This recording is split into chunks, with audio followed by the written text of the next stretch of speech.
Hi friends, Mahanadi சீரியலில் நாளைக்கு என்ன நடக்க போகுதுன்னு பார்க்கலாம் வாங்க ஃப்ரெண்ட்ஸ். வீடியோக்குள்ளே போகலாம். நம்ம சேனலை இன்னும் சப்ஸ்கிரைப் பண்ணாதவங்க சப்ஸ்கிரைப் பண்ணிக்கோங்க. விஜய் இங்கே வீட்டில் இருக்காரு. அப்போ கரெக்டாக தாத்தா ஃபோன் பண்ணுறாங்க. தாத்தா ஃபோன் பண்ணி, விஜய் நீ எங்கே இருக்க, உடனே வீட்டுக்கு வர முடியுமா, மதுரையில் தான் இன்னும் இருக்கியாப்பா, இல்லை இங்கே வந்துட்டியா அப்படின்னு கேட்குறாங்க. அதுக்கு விஜய், தாத்தா ஒரு அவசர வேலையை நான் இங்கே வந்துட்டேன், இனிமேல் கிளம்பி போகணும், என்னன்னு சொல்லுங்கள் தாத்தா அப்படிங்கிறாங்க. நீ வாப்பா, சீக்கிரமாக வீட்டுக்கு கிளம்பி வா அப்படின்னு தாத்தா சொல்கிறாங்க. விஜய் மதுரையில் இருக்கிறப்போ அவங்க மாமாவோட அட்ரஸ் இப்போ தான் தாத்தா கண்டுபிடிச்சிருக்கேன், நீ போய் கேட்கணும் அப்படின்னு சொன்னாங்க இல்லையா. அதை கேட்டுட்டு இருந்த ராகினி எப்படியோ அவங்க அப்பா கிட்ட சொல்லி வெண்ணிலாவோட மாமாவை கண்டுபிடிச்சி இங்கே வீட்டுக்கு வர சொல்லிட்டாங்க, விஜயோட வீட்டுக்கு. அவரும் கிளம்பி வந்துட்டாரு. வந்து தாத்தா பாட்டிக்கிட்ட சண்டை போட்டுட்ருக்காரு. வெண்ணிலாவோட அம்மா அப்பா இறந்ததுக்கு நீங்கள் தான் காரணம், அவளோட இந்த நிலைமைக்கு நீங்கள் தான் காரணம், அப்படி இருக்கும்போது எப்படி இவளை விட்டுட்டு நீங்கள் உங்கள் பேரை இன்னொரு கல்யாணம் பண்ணிக்கலாம், இதெல்லாம் நியாயமாக, நான் கோர்ட்டில் கேஸ் போடுவேன் அப்படின்னு சொல்கிறாரு.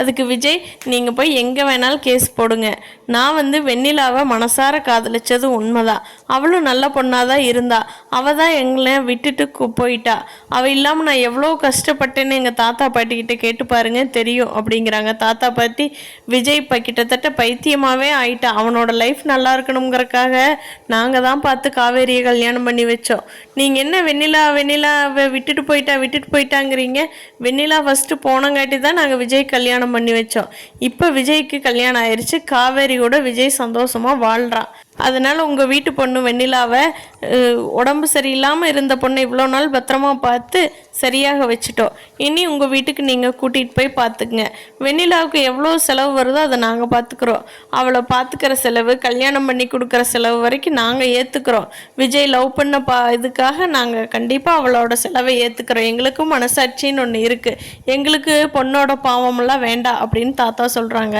அதுக்கு ராகினி சைடில், இல்லை நீங்கள் அப்படிலாம் ஒத்துக்காதீங்க அப்படின்னு வெண்ணிலாவும் கிட்டையும் வெண்ணிலாவோட மாமா கிட்டையும் சைடில் ஏற்றி விட்டுட்டு இருக்காங்க.